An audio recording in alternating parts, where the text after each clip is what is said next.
అంబటి రాంబాబు వ్యాఖ్యలు చేస్తున్నారు కదా, డైవర్షన్ పాలిటిక్స్ చేస్తున్నారని, రాష్ట్రంలో అసలు అఘాయిత్యాలు పెరిగిపోయినాయి, మా ప్రభుత్వం ఉన్నప్పుడే శాంతి ఉందని చెప్పేసి చెప్తూ ఉన్నారు. మీరు ఒకసారి ఆలోచించాలమ్మా. ఈ అంబటి రాంబాబు గారు గతంలో అతను చేసిన రాసలీలలు కానీ అతను చేసిన పనులు మొత్తం ప్రజలందరూ చూసి సత్తెనపల్లి నియోజకవర్గం సుమారు 35,000 ఓట్లతో ఓడించిన మాట వాస్తవం. ఇవాళ అంబటి రాంబాబు గారు డైవర్స్ పాలిటిక్స్ అన్నారు. డైవర్స్ పాలిటిక్స్ పుట్టినీళ్ళు మీ జగన్మోహన్ రెడ్డి. ఆ రోజు మీ పార్టీ కూడా కాదు, వేరే వాళ్ళు పార్టీ పెడితే ఆ పార్టీ తీసుకొచ్చి మీరు పార్టీ పెట్టి ఇవాళ తండ్రి శవాన్ని అడ్డం పెట్టుకుని ఎంపీయో, బాబాయ్ శవాన్ని పెట్టిన సీఎం అయ్యో. ఇవాళ అనేక రకాలుగా డైవర్స్ పాలిటిక్స్ మన మీదకి ఏదైనా వస్తుందంటే డైవర్ట్ చేసి ఆ రోజు దళిత యువకుడైనటువంటి సుబ్రహ్మణ్యాన్ని చంపిన ఎమ్మెల్సీ అనంతబాబుని నువ్వు తీసుకొచ్చి ఏ విధంగా ఊరేగించావో తెలుసు. ఒక సుధాకర్ బాబు నీకు మాస్కులు అడిగినందుకు నడి రోడ్డు మీద పెడరెక్కలేరుగా తీసి అతను ఏ విధంగా చిత్రవదలు చేశారు. ఆ రోజు ఎస్సీ ఎస్టీల మీద ఏ విధంగా అగత్యాలు జరిగినాయో పేరు టు పేరు చెబుతాం. ఇలా రాంబాబు గారు మీరు చేసిన పాలిటిక్స్ మొత్తం అదే కాదు. ఆ రోజు మైనార్టీల మీద కూడా మీరు ఏ రకంగా దాడులు చేశారు.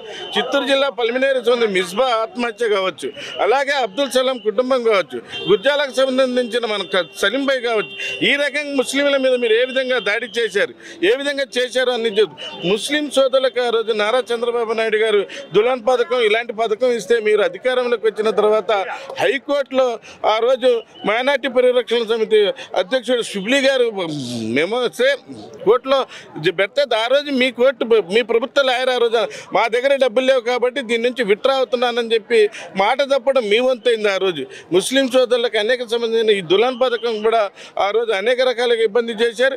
ఆ రోజు నారా చంద్రబాబు నాయుడు ముస్లిం సోదరుల కోసం విదేశ విద్య పథకం కోసం 15 లక్షల రూపాయలు ఇచ్చి విదేశాలకు పంపించి ఉన్నత విద్యను చదివిస్తే నువ్వు జగన్మోహన్ రెడ్డి అధికారంలోకి వచ్చిన తర్వాత ముస్లింలకు ఉన్నత విద్యా పథకాన్ని రద్దు చేసిన మాట వాస్తవం కదా.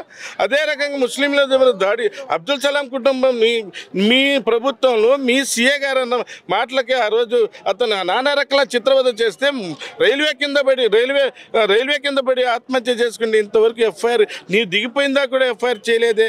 మీరు ఈరోజు ఇవాళ డైవర్స్ పాలిటిక్స్ను అది ఇవన్నీ డైవర్స్ ఆ రోజు ఈ జరిగిన కార్యక్రమం జరుగుతాం. నారా చంద్రబాబు నాయుడు గారు ఏ తప్పు చేశారని చెప్పి మీరు 53 రోజులు అరెస్ట్ చేసి లోపల పెట్టారండి.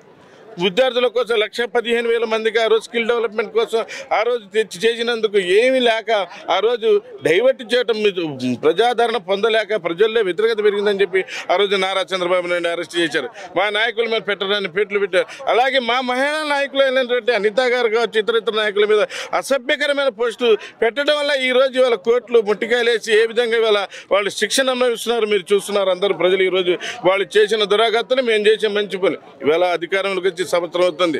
వచ్చి రాగానే మొదటి సంతకంలో ముస్లిం తాతలకు మనం 2,000 రూపాయలు 3,000 రూపాయలు 4,000 రూపాయలు పెన్షన్ వేయడం జరిగిందా. అలాగే పెరాలసిస్ వచ్చిన 10,000 రూపాయలు వేయడం జరిగిందా. అలాగే మంచానికి పరిమితమైన వాళ్ళకి 15,000 రూపాయలు ఇచ్చి ఆదుకోవడం జరిగింది. రెండో హామీ కింద గ్యాస్ సిలిండర్లు 3 గ్యాస్ సిలిండర్లు ఫ్రీగా ఇవ్వడం జరుగుతుంది. మరోపక్క రేపు 12వ తారీఖు తల్లివందన కార్యక్రమం కదా, ఇంట్లో చదువుకున్న ప్రతి బిడ్డ కూడా 15,000 రూపాయలు అకౌంట్లో వేయబోతున్నాం. అలాగే ఆగస్టు 15కు ఉచిత మహిళా ప్రయాణ సౌకర్యాన్ని కూడా కల్పించబోతున్నాం. కూటమి అధికారంలోకి వచ్చి 1 సంవత్సరం అవుతుంది. ఎలా ఉందండి ఈ ప్రభుత్వానికి గత ప్రభుత్వానికి తేడా అనేది ఏమైనా ఉందా? చాలా తేడా ఉందమ్మా. గత ప్రభుత్వం ఏంటంటే అరాచకాలతో అభివృద్ధిని దూరం చేశారు.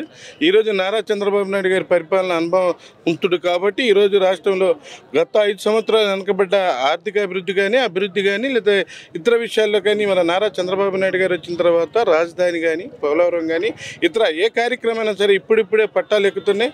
రాజధాని కోసం 12,000 కోట్ల రూపాయలు పెట్టి మొన్నే చూసాం మనం.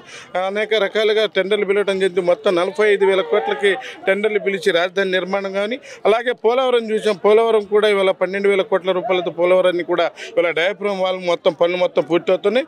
మరోపక్క ఇవాళ రాయలసీమ కూడా చూడండి అనేక రకాలుగా హార్టికల్చర్ ఒక ఇదిగా మార్చడానికి కోసం నారా చంద్రబాబు నాయుడు గారు కృషి చేస్తున్నారు. మరీ ముఖ్యంగా నారా చంద్రబాబు నాయుడు గారు వచ్చిన తర్వాత చదువుకున్న విద్యార్థుల కోసం మొదటి సంతకమే 16,345 పోస్టులకు గాను ఉపాధ్యాయ పోస్టులకు డిఎస్సి నోటిఫికేషన్ ఇచ్చి అతి త్వరలో వాళ్ళు భర్తీ చేయబోతున్నారు. అదే నారా లోకేష్ గారు గారు కూడా చూడండి ఈసారి అనేక దావోస్ వెళ్ళి గతంలో జగన్మోహన్ రెడ్డి అనుకో వాళ్ళు ఏ విధంగా దావోస్ వెళ్లకుండా ఇక్కడుండి పెట్టుబడులు తెచ్చామని చెప్పి ఏ విధంగా మోసపూరిత మాటలు చెప్పారు. ఇవాళ నారా లోకేష్, నారా చంద్రబాబు నాయుడు గారు దావోస్ వెళ్ళి ఎన్ని వేల కోట్ల రూపాయలు తెచ్చారో మన కళ్ళ ముందే కనబడుతుంది.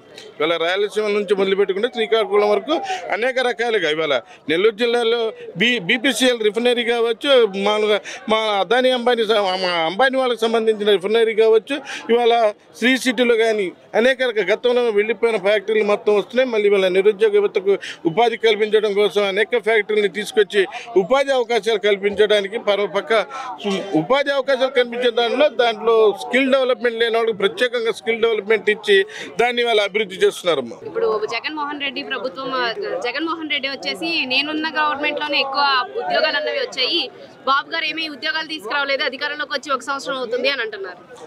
బాబు గారు అధికారంలోకి వచ్చే 1 సంవత్సరం ఎంతమందికి ఉద్యోగాలు ఇచ్చారో మేము ఇచ్చిన నోటిఫికేషన్లే చూస్తున్నాం. 5 సంవత్సరాల్లో మీరు ఇచ్చింది ఏముంది? చేపలు రొయ్యలు అమ్ముకోవడానికి ఇవాళ మార్కెట్లు పెట్టి ఆ రోజు మార్కెట్లు పెట్టి వేపుతోని వాళ్ళ పెడదారి పెట్టించిన మొత్తం వాస్తవం కదా. ఆ రోజు మీరు వాలంటీర్లుగా ఉద్యోగాలు ఇచ్చారు, 1,20,25,000 మందికి సుమారు ఇచ్చారు. దానికి ఏమన్నారు మీరు? అది ఉద్యోగం కాదు, సేవా దృక్పథంతో చేసేదానికి మేము 5,000 రూపాయలు దానికి సేవా దృక్పథం కింద ఇస్తున్నామని చెప్పి మీరే చెప్పడం జరిగింది. మీరు ఇచ్చిన ఇవాళ ఉద్యోగస్తులు మీరు ఎక్కడి చూడండి, ఉన్న ఉద్యోగస్తులకి ఆ రోజు జీతాలు వేయడానికి 1వ తారీఖు వస్తేనే ఆ రోజు గవర్నమెంట్లో పనిచేసే గవర్నమెంట్ ఉద్యోగస్తులు జీతం ఎప్పుడు పడుతుందిరా మహానుభావ అని చెప్పి ఆ విధంగా ఇబ్బంది పడ్డ రోజులండి. 10వ తారీఖు పడతాయా, 15వ తారీఖు, 20వ తారీఖు పడతాయి కూడా తెలియని రోజు.